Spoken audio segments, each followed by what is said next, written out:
Hey there, welcome back to Normal But Not, the podcast where we shine a light on all the things that seem normal, but really aren't. I'm Krystal Centinello, trauma-informed boundaries and empowerment coach, recovering people pleaser, and your guide to figuring out what's actually healthy and what's just been sold to you as normal. If you're new here, let me tell you a little bit about me. I've spent years bending, twisting, and shrinking myself to fit other people's expectations. From saying yes when I meant no to becoming a human chameleon in relationships. I lost sight of who I truly was. It wasn't until I hit rock bottom going through emotional abuse, single motherhood, that I realized I needed to take my power back. And now I help women do the same. Today's episode, it's all about people pleasing. Specifically, we're asking the question, is it normal to be a people pleaser? It's not. But it's also not your fault. However, it might be your responsibility to make the change if you want to. Today, we're going to unpack the different types of people pleasers, how to recognize these patterns, and what to do about them. Stick around because I've also created a free quiz to help you discover your people-pleasing type. Ready? Let's dive in.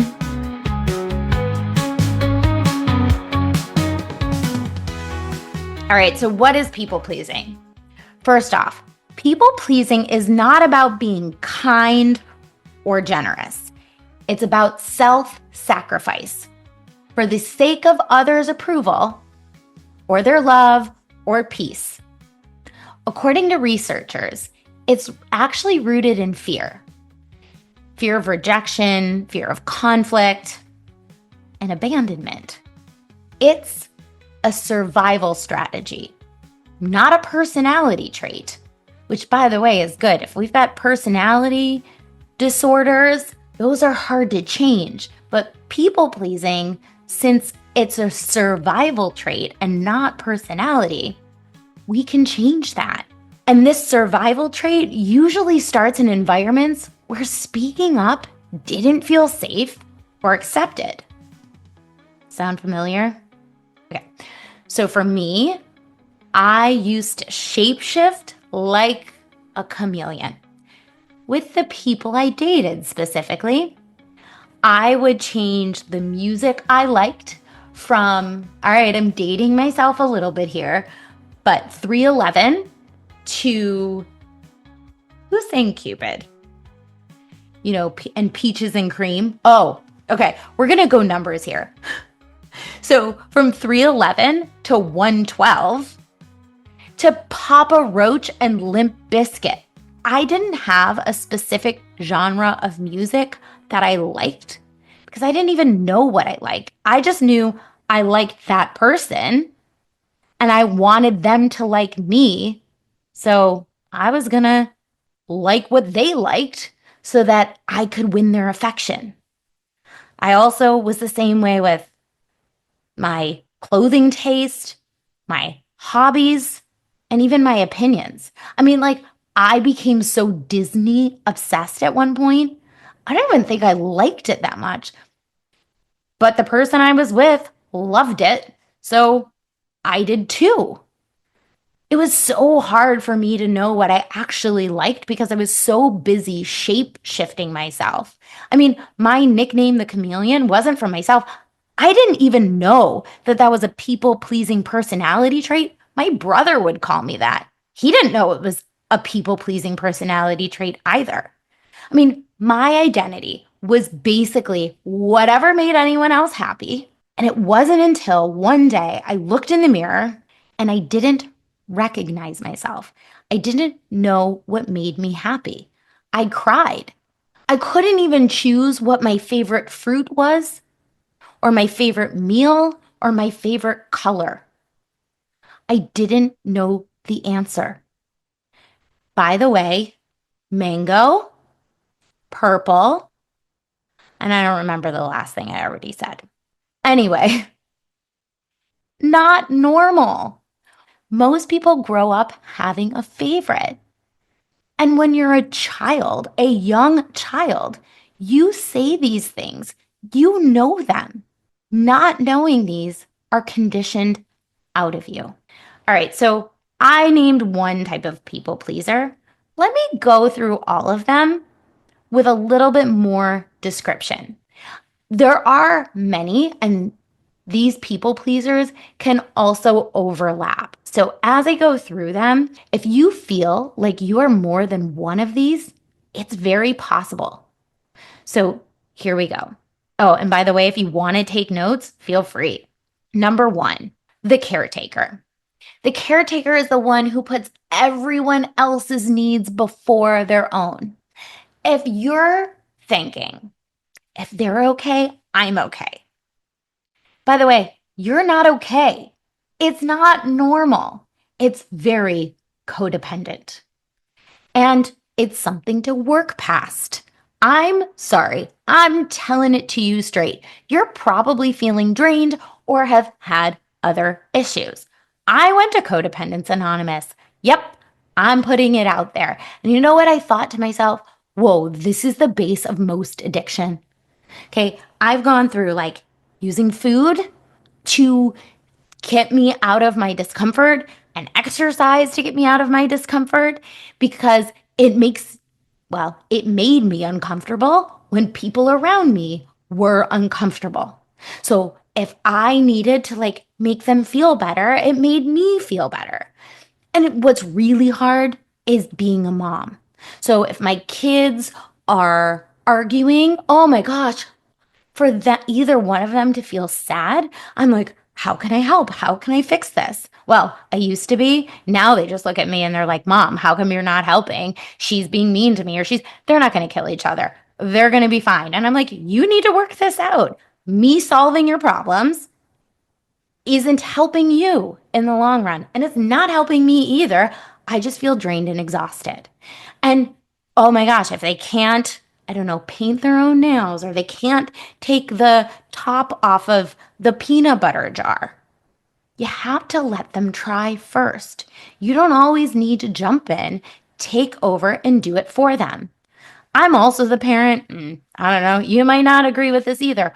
When they're sick, and I'm not talking like, oh, lying down like, oh my gosh, like they can't, like not COVID or the flu or something where they like can't move, but like they have a little cough or a sneeze or something and they need medicine. I'm not like, oh honey, let me make you soup and let me do this and do that for you. I'm the mom who's like, all right, take some Robitussin. Yep. Well, how do I take it? Go downstairs. It's in the cabinet. Read the label on the back. They're not four, okay? They're practically both teenagers at this time. But I was doing that before. I don't do it anymore. It doesn't make me a bad person. It's making me have more energy so I can do fun things with them. And number two, it's teaching my children to be more responsible. So it's helping them in the big picture. Okay, the next one, number two, peacekeeper. All right, now the peacekeeper is somebody who avoids conflict at all costs. Yeah, they'll say yes, even when they mean no. Yeah, I've talked about this before. I've been to birthday parties on the last minute when I really didn't want to go. And they keep their opinions hidden. It's not about them, it's about everyone else. Now, my mom was the master peacekeeper. She still is. Sorry, mom. The pacifist is the word I would use. And she can take the most heated argument with the most tumultuous personalities and smooth it over like it never happened. Only at the risk of herself, however.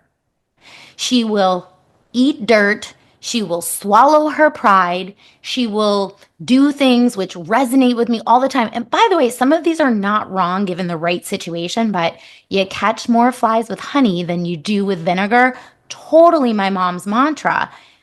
But it's at the expense, because she does it so often, of her own emotional health. There's a lot of resentment that comes with it. And now I see my own daughter do this. It's generational. Mom did it.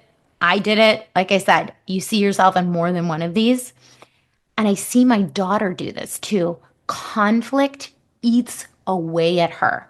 She would rather go along with a friend. I mean, not in anything dangerous. She does have lines and boundaries when it comes to unsafe things, but with other minor things that make her feel maybe a little uncomfortable than speak her mind. Now, luckily, she has a boundaries and empowerment coach for her mom who, side note, couldn't have always been like this if I had stayed in an emotionally abusive marriage. Full disclosure. And I'm so glad that I was able to come out of this and be this coach for people now and be this example for my daughter now.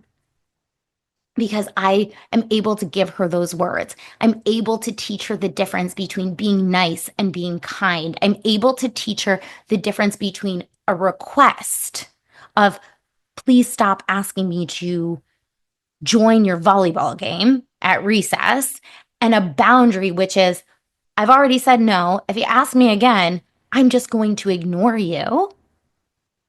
And give her these strategies at a young enough age that she's not struggling them when an old dog is trying to learn new tricks. That's hopefully enough information that you understand what the Peacekeeper is like.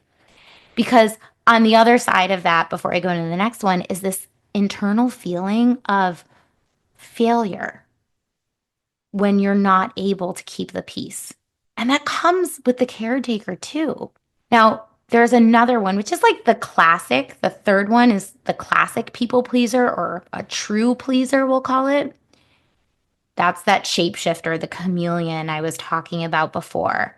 Okay, so you're laser focused on being who others want, on who you think others want you to be, so that you can earn the love, acceptance, or approval. I mean, I also remember between divorcing my ex and finding my partner now, there was a period that I dated, and I looked back and I just wanted to win the affection and the attention of other people. It was so easy. I didn't really dig deep and do the work at that time. And so I could go out on a date and I could have somebody calling me and texting me for many days asking for more dates because they liked me, but they didn't really know me. They liked what they saw because I was so good at agreeing with them and saying, right, yes. I didn't give it a second thought. I didn't even know what I was saying right to or yes to because it was so ingrained in me and such second nature to just morph and blend into the person who is near me. Number 4, the manager. All right, the manager micromanages their environment so that they have a sense of control and safety. Yep, people pleasing gives you a sense of control. If I say this, then they will respond like this. You can control everything. You can control the way people respond to you. Doesn't that feel great? No, you can't. And it's not normal. It's become normalized to have a sense of control. It's become accepted. People become CEOs for having a sense of control of things, but it's not normal. The manager often takes on too much. You organize everything. Don't let people help you with it because, God forbid, they do it wrong. And then when people don't follow your plan, you resent them. It sounds productive, but trust me, it's really exhausting and it's unhealthy. Research confirms these patterns do overlap. They stack on top of each other. They create stress, guilt, and emotional exhaustion. It's no wonder people pleasing can feel like such a trap. Okay, so I've given it all, and you're probably like, oh my gosh, this is me. And you've just named 4 of them. There's more. How do I break this cycle? I'm so glad you asked. Get your paper and pencil, your note-taking device, whatever it is. Maybe one of these days you'll tell me what you actually use to take notes, and I can specifically name that. I've got 3 actionable steps to start untangling yourself from people pleasing. Number 1, name it to tame it. Okay. So in one of my last episodes, we've talked about identifying where you start on your treasure map or roadmap to know how to get to the finish line. So we need to start with recognizing your type, whether you're a caretaker, peacekeeper, true pleaser, or manager. Awareness is the first step. Ask yourself, who am I really doing this for? Is it me? Is it someone else's expectations? Now, if you find I'm overlapping, I'm all of these, which one resonates with you most? And if you're not sure, a little bit later, I'll tell you how to get to that quiz, and you can have the quiz tell you where you're at. Number 2, set small boundaries. You don't have to start with a massive life overhaul. Try saying no to something small or sharing your true opinion, even if it feels scary. Remember, you don't owe anyone an explanation of your own boundaries. That's for you. Number 3, practice self-compassion. I know it's a toughie. Just imagine when you're talking to yourself, you're talking to a good friend who needs advice, who needs compassion, or a young child. You didn't become a people pleaser overnight, and you're not going to stop overnight either. Be kind to yourself. Celebrate every tiny step you take to reclaim your authentic self. Okay, now here's where it gets fun. I've created a free quiz to help you figure out what type of people pleaser you are. Now, there's already a quiz, krystalcentinello.com/quiz, to see, am I a people pleaser? If you've listened to this episode, you probably already know you are. So how do you figure out which type of people pleaser are you? It's krystalcentinello.com/type. It will be linked in the show notes. And once you fill out the quiz, you'll find out the type that you resonate with most, and you'll get tips tailored to your type, plus resources to help put yourself first. So again, it's krystalcentinello.com/type. The link will be in the show notes, and you can take the quiz, take that first step to reclaiming you. So there you have it. People pleasing, not normal, but you can break free. You deserve to live authentically, unapologetically, and without guilt. Thanks for joining me today on Normal But Not. If you loved this episode, share it with a fellow recovering people pleaser. And let's spread the word. It's time to rewrite what normal looks like.